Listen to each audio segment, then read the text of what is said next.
여러분 살아오면서 커다란 두려움 때문에 힘들었던 적 있으십니까? 저는 20대 후반에 하루가 두려웠습니다. 하루를 살아내는 게 자신이 없어서 정말 두렵기까지 했습니다. 그래서 하루가 지나고 저녁이 오고 밤이 되면 그렇게 좋았습니다. 하루를 내가 오늘도 살아냈다라는 그런 안도감과 함께 이 나라는 존재가 그 어둠 속에 갇혀서 드러나지 않는 게 그렇게 편안하고 좋았습니다. 반면에 새벽이 오는 것이 두려웠습니다. 어떻게 하루를 살까? 피할 수 없는 그 현실이 두려웠고 살아내야 될 오늘이라는 그 오늘이 두려웠습니다. 그래서 제가 그 달려간 곳이 교회였습니다. 두려움의 무게가 너무 커서 아이들이 이제 잠을 자고 나면 교회에 가서 밤에 기도했고요. 또 새벽에 가서 기도했습니다. 기도하고 하루를 살고 또 기도하고 하루를 살고 기도로 저를 누르는 두려움을 간신히 이기며 살았던 그런 때가 있었습니다. 어디 저만 그렇겠습니까? 우리는 살면서 종종 두려울 때가 있습니다. 미래에 대한 불안, 그리고 질병으로 인해서 경제적 위기 등 우리가 통제할 수 없는 수많은 상황 앞에서 우리는 흔들리고 불안합니다. 하나님을 믿는 신앙인으로서 두려움을 느낀다라는 것이 믿음이 없어 보여서 이런 감정을 입으로 고백하는 것도 쉽지 않습니다. 하지만 두려움을 느끼는 것이 문제가 아니라 두려움을 어떻게 이기느냐가 문제입니다. 사람이 두려움을 느끼는 순간은 대개 자신의 한계에 다다랐을 때인데요. 어떤 산악인이 고백한 내용입니다. 어느 날 이 산악인이 험한 산을 오르다가 정상을 얼마 남겨놓지 않은 시점에서 예기치 않은 그런 짙은 안개가 몰려왔습니다. 몇 번 올라갔던 그런 산길이었지만 한 치 앞도 보이지 않는 그 안개 앞에서 두려움이 갑자기 밀려왔습니다. 내가 지금 하산을 해야 되나? 아니면 그냥 올라가야 되나 하고 망설이고 갈등했습니다. 그때 무전기를 통해서 베이스 캠프에서 들려오는 그 소리가 있었습니다. 당신이 지금 있는 지점은 당신이 여러 번 지나온 길입니다. 잘 기억해 보십시오. 이 코스는 오른쪽으로 꺾은 후에 원만하게 올라가기만 하면 됩니다. 지금 당신이 지금 두려워하는 것은 길을 모르기 때문이 아니라 길을 잊었기 때문에 그렇습니다. 기억해 보십시오. 그럼 당신의 두려움이 사라질 것입니다. 그는 그 구조팀의 이야기를 듣고 자신이 다녔던 길을 더듬기 시작했습니다. 기억해냈습니다. 비록 길은 보이지 않았지만 기억을 더듬으니 자신 안에 밀려왔던 그 두려움이 줄어들면서 기억 속의 길이 보였습니다. 그는 짙은 안개를 뚫고 무사히 정상에 올랐습니다. 이처럼 두려움은요, 길을 모를 때가 아니라 길을 잊었을 때 두려움이 우리를 사로잡습니다. 이스라엘 백성들이요, 약속의 땅 가나안에 들어가기 전에 눈앞에 펼쳐진 강한 민족을 생각하니까 자연스럽게 두려움을 느꼈습니다. 그들은 생각했습니다. 이 민족들이 우리보다 많은데 우리가 어떻게 저들을 쫓아낼 수 있을까? 17절 말씀입니다. 우리 함께 17절 말씀을 함께 읽도록 하겠습니다. 내가 혹시 심중에 이르기를 이 민족들이 나보다 많으니 내가 어찌 그를 쫓아낼 수 있으리요 하리라마는. 이스라엘 백성들 앞에 펼쳐진 거대한 성읍이 있었고요, 강한 민족을 생각하니까 자신들이 더 초라하게 보였고, 그리고 자신들의 이 숫자로는 도저히 이길 수 없다고 그렇게 생각했습니다. 이길 수 없는 전쟁이 기다리는 것은 결국 죽음이었기 때문에 그들은 두려울 수밖에 없었습니다. 하나님은 이 두려움 앞에 선 이스라엘 백성들에게 두 가지를 명령하십니다. 바로 두려워하지 말라와 기억하라입니다. 이스라엘 백성들이 얼마나 많이 두려워했는지는 하나님께서 그들에게 두려워하지 말라라는 이 말씀을 반복하고 있음에서 우리는 알 수 있습니다. 18절에서 그들을 두려워하지 말고, 그리고 19절에서 내가 두려워하는 모든 민족에게, 21절에서 너는 그들을 두려워하지 말라고 반복해서 말씀하고 있는데요. 성도 여러분, 하나님의 약속과 사랑을 경험한 성도에게 있어서 두려움은 망각의 산물입니다.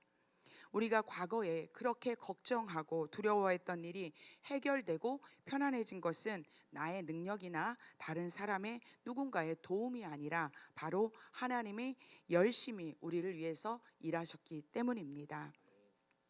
우리가 어떤 상황 앞에 또다시 두려움을 느끼게 된다면 그것은 하나님의 일하심을 잊어버리고 이 상황을 나 홀로 감당하려고 할 때 우리는 두려움이라는 덫에 걸릴 수 있습니다. 난 담대해, 난 두렵지 않아 라는 이런 자기 암시만으로도 이길 수 있다면 좋겠지만 두려움이 우리의 담대함보다 더 크게 밀려올 때가 있기 때문에 어떻게 하면 이 두려움을 이기고 믿음으로 승리할 수 있는지 오늘 함께 말씀을 나누도록 하겠습니다. 첫 번째, 과거의 구원을 기억하는 믿음이 필요합니다. 뭐라고 했죠? 과거의 구원을 기억하는 믿음입니다. 하나님은 두려워 떠는 이스라엘 백성들에게 과거에 내가 너희를 어떻게 구원했는지 기억하라 라고 말씀하십니다. 18절과 19절 말씀을 한 절씩 교독하도록 하겠습니다. 제가 18절 말씀 읽겠습니다. 그들을 두려워하지 말고 내 하나님 여호와께서 바로와 온 애굽에 행하신 것을 잘 기억하되 내 하나님 여호와께서 너를 인도하여 내실 때에 내가 본 큰 시험과 이적과 기사와 강한 손과 편팔을 기억하라. 내 하나님 여호와께서 내가 두려워하는 모든 민족에게 그와 같이 행하실 것이요. 아멘. 하나님이 이스라엘을 택한 이유는 모든 민족 중에 가장 적기 때문이라고 신명기 7장 7절에서 말씀하셨습니다. 그랬듯이 이스라엘은 예전에도 약했고요. 이 말씀을 듣고 있는 그 당시에도 약했습니다. 그러나 이스라엘은 애굽, 에돔, 암몬, 모압 그리고 아모리, 바산의 모든 왕과 싸워서 이겼습니다. 전쟁은 강한 자가 승리하는 불문율을 깨뜨리고 약체인 이스라엘이 이겼던 것입니다. 왜냐하면 하나님이 이스라엘의 편이 되어 주셨기 때문입니다. 비록 이스라엘은 약했지만 하나님이 강하시기 때문입니다. 하나님은 이스라엘을 위협하는 외부의 세력에서는 강한 손과 편팔로 이스라엘을 구원하셨을 뿐만 아니라 38년의 광야길에서는 아침 저녁으로 만나와 메추라기로 배부르게 먹여주셨고 그리고 불기둥과 구름기둥으로 추위와 더위를 피하게 하심으로 생존에 필요한 숙식을 완전하게 책임지셨습니다. 이스라엘 백성들은 밖으로는 강한 아버지의 모습으로 또한 안으로는 자애로운 어머니의 모습으로 이스라엘의 모든 상황에 개입하셨던 그 하나님의 구원 사역을 직접 경험했습니다. 그래서 하나님은 지금까지 너희 삶 가운데 행한 나의 일을 기억하라고 말씀하고 있는 것입니다. 사랑하는 성도 여러분, 우리 앞에 펼쳐진 상황이 두려워질 때 나의 구속에 대해 하나님이 나를 구원해 주신 그 구속에 대해 곰곰이 생각하시기 바랍니다. 지금까지 하나님이 나를 보호하시고 인도하신 시간들을 우리는 돌아봐야 합니다. 우리는 우리가 구원받았다는 이 사실을 당연하게 여기거나 대수롭지 않게 생각하지만 우리가 구원받았다는 이 구속의 사실은 대단한 사건입니다. 저와 여러분은 죄의 종으로 살았고요. 하나님을 모르고 나라는 그 틀에 갇혀 살 수밖에 없었던 그런 좁은 사람들이에요. 하나님께서 아무것도 아닌 나를 죄에서 종에서 자유케 하신 것은 우리 일생을 통틀어서 가장 중요한 사건임을 믿으시기 바랍니다. 하나님께서 아무것도 아닌 나를 자유케 하신 이유가 뭔지 아십니까? 바로 나를 사랑하시기 때문입니다. 그래서 죄의 종으로 내버려 둘 수 없었던 것입니다. 두려움이 밀려오면 우리는 현재의 상황만 보게 됩니다. 문제는 커 보이고 나는 작아 보입니다. 맞습니다. 문제는 크고 나는 작습니다. 그 큰 문제 앞에 아무것도 할 수 없는 그때 우리가 해야 할 일은 하나님이 나와 함께 하신 지금까지의 시간을 돌아보는 일입니다. 저와 여러분이 지금 여기까지 온 것은 우리의 능력이 아닌 전적인 하나님의 일하심, 하나님의 손길이었음을 믿으시기 바랍니다. 지금까지 함께 하신 하나님을 기억할 때 두려움은 사라집니다. 두 번째, 우리는 지금도 함께 하시는 하나님을 신뢰하는 믿음을 가져야 합니다. 하나님은 과거와 현재와 미래라는 그러한 시간에 얽매이지 않는 영원하신 분이십니다. 하나님은 어제도 계셨고 오늘도 계시고 내일도 계시는 시간을 초월하시는 분이십니다. 지금까지 나와 함께 하신 하나님은 과거에 멈춰서 계시지 않는다는 거예요. 그 하나님은 오늘도 내 삶에 역사하셔서 나를 구원하신다라는 그런 믿음의 확신이 필요합니다. 시간의 주인이신 하나님께서 이스라엘 백성들에게 지금도 내가 너와 함께한다 라고 말씀하신 그 구절이 바로 21절입니다. 우리 다 함께 21절 말씀을 한 목소리로 읽도록 하겠습니다. 너는 그들을 두려워하지 말라. 너희의 하나님 여호와 곧 크고 두려운 하나님이 너희 중에 계심이니라. 아멘. 성도 여러분, 과거에 하나님이 나를 보호하셨다라는 그 개인적인 경험은, 하나님이 나를 위기의 순간에 나를 건져주시고 나와 함께 하셨다라는 그 개인적인 경험은 오늘도 그럴 것이라는 확신을 주는 근거가 됩니다. 하나님의 임재의 경험이 하지만 그 과거에만 머무는 것이 아니고 오늘 이 자리에 내가 너희 중에 함께 한다라고 오늘을 약속하고 있다는 사실입니다.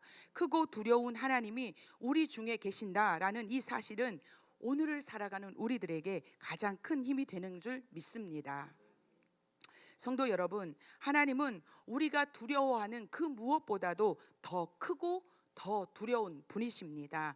그 하나님이 지금 나와 함께 계심을 믿을 때 두려움은 설 자리를 잃게 됩니다. 아멘. 세상을 두려워하지 않고 하나님만 두려워하는 것이 우리의 신앙의 목표가 되어야 합니다. 문제보다 크신 하나님, 세상보다 두려우신 그 하나님을 믿을 때에 두려움은 떠나가고 우리의 문제는 작아지게 될 것입니다.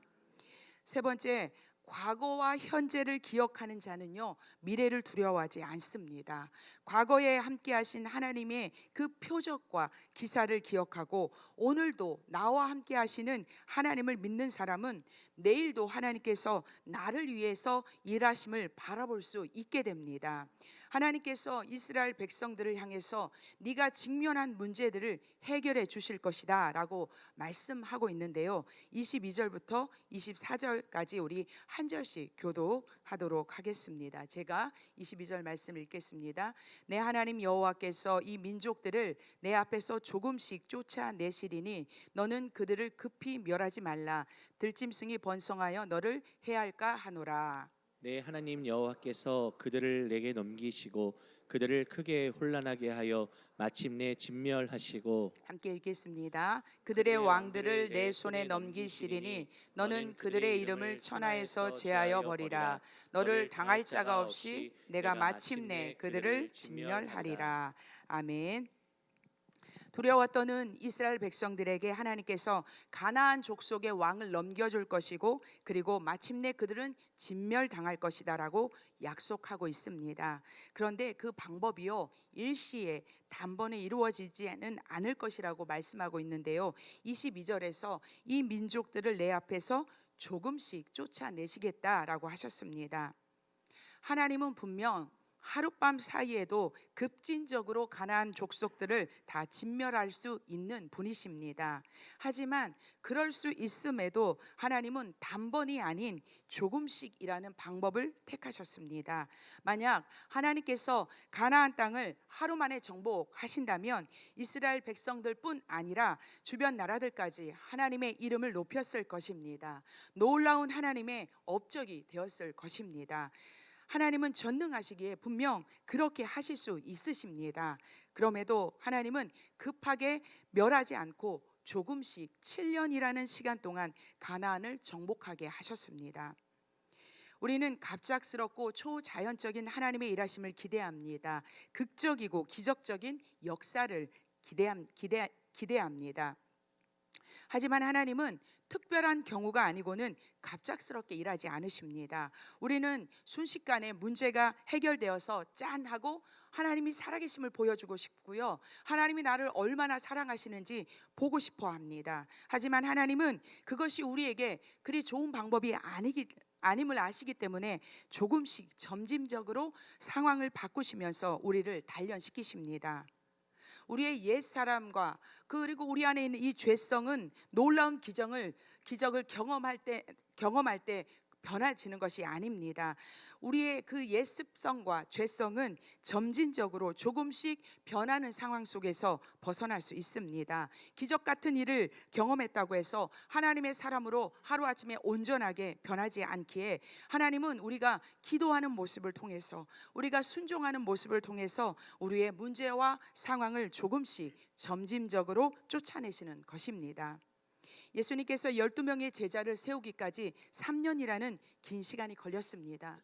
여러분, 예수님이 능력이 없어서가 아니라 제자로 세움받는 사람들이 그 마음속에 있는 옛사람의 습관과 이 죄성을 버리고 서 가는데 시간이 걸리기 때문입니다. 우리가 아무리 하나님의 위대한 일을 계획하고 하나님의 일을 한다고 해도 하나님은 점진적으로 조금씩 일을 진행시키십니다. 근데 선교의 아버지라 불리는 윌리엄 캐리는요, 인도에서 사역을 시작하고요, 첫 회심자를 얻기까지 7년이 걸렸습니다. 그리고 윌리엄 윌버포스라는 사람이요, 이 영국의 노예 제도를요 완전히 진멸하고 폐지하는데 20년이 걸렸습니다. 아무리 훌륭한 명분이라도 하나님은 하나님의 시간 안에서 일하고 계십니다. 사랑하는 성도 여러분, 기도 응답대로 상황이 변하지 않거나 약속의 말씀을 받았는데도 변화나 결과가 나타나지 않는다고 실망하지 마시기 바랍니다. 그리고 하나님을 의심하지 마시기 바랍니다. 하나님은 지금도 보이지 않는 곳에서 가장 좋은 방법과 가장 정확한 속도로 역사하심을 믿으시기 바랍니다.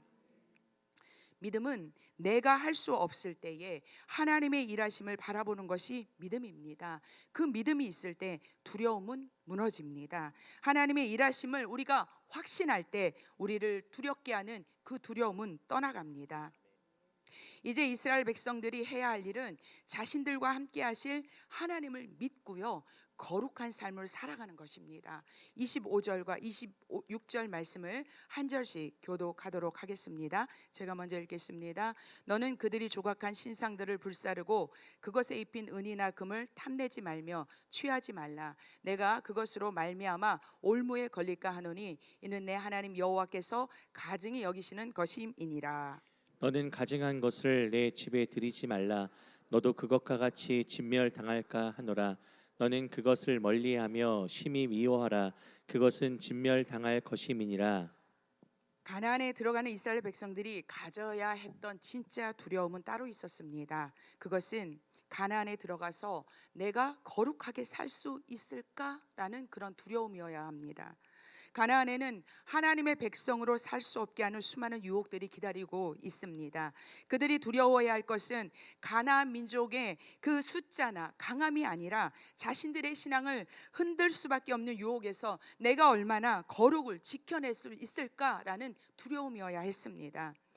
첫 번째가 우상의 유혹입니다. 가나안의 온갖 우상 때문에 혹시라도 하나님을 떠나서 하나님을 슬프게 하는 것에 대한 두려움을 가져야 했고, 두 번째가 풍요와 물질에 대한 유혹이었습니다. 오늘 본문 25절에서는 이 물질에 대한 유혹을 조각한 신상에 입힌 은이나 금을 탐내지 말라라고 말하고 있습니다.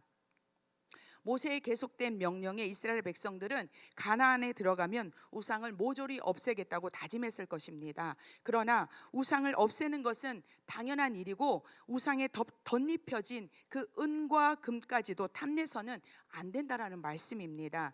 성도인 우리들이 하는 실수 중 하나가 눈에 보이는 우상은 멀리 하는데 눈에 보이지 않는 우상에게 속는다는 것입니다. 신상은 불에 태우는데 신상에 입힌 은이나 금을 탐하듯 돈이라는 물질을 탐하는 것, 그것도 우상이라고 경고하고 있습니다. 눈에 보이는 우상을 섬기지 말라라는 1차 관문은 우리는 통과하지만 물질에 대한, 명예에 대한 수많은 눈에 보이지 않는 관문은 실패하기 쉽다는 것입니다. 하나님은 신상만 가증한 것이 아니라 하나님보다 더 중요하게 여기는 모든 것이 다 가증한 것이라고 오늘 말씀하고 있음을 우리는 잊지 말아야 합니다. 말씀을 정리합니다. 성도 여러분, 두려움은 삶에서 사라지지 않습니다. 우리가 아무리 하나님을 믿고 의지해도 문제가 우리에게 때로 크게 다가올 때 우리는 두려워질 수밖에 없습니다. 하지만 그 두려움이 사라지지 않는다 할지라도 우리와 함께 하시는 하나님을 기억하고 신뢰할 때 두려움은 사라진다라는 사실입니다. 지금까지 우리와 함께 하신 하나님, 오늘도 우리의 걸음을 인도하시는 하나님, 그 하나님께서 미래에도 변함없이 함께 하실 것이라는 그 믿음을 가질 때 우리를 절망으로 이끄는 두려움은 사라질 것입니다. 두려움을 이기는 길은 하나님을 신뢰하는 믿음뿐이며, 두려움을 이긴 후에는 세상과 타협하지 않고 거룩한 삶을 살아내는 것입니다. 성산의 모든 믿음의 가족들이 세상을 두려워하는 것이 아니라 거룩한 삶에서 내가 혹시라도 떠나지는 않을까, 그렇게 두려워해야 합니다. 그것은 바로 또 하나님을 슬프게 내가 하며 살지는 않을까 하는 그런 두려움이어야 합니다. 우리가 하나님을 두려워하는 믿음의 사람 되기를 이 시간 간절히 예수님의 이름으로 축복합니다.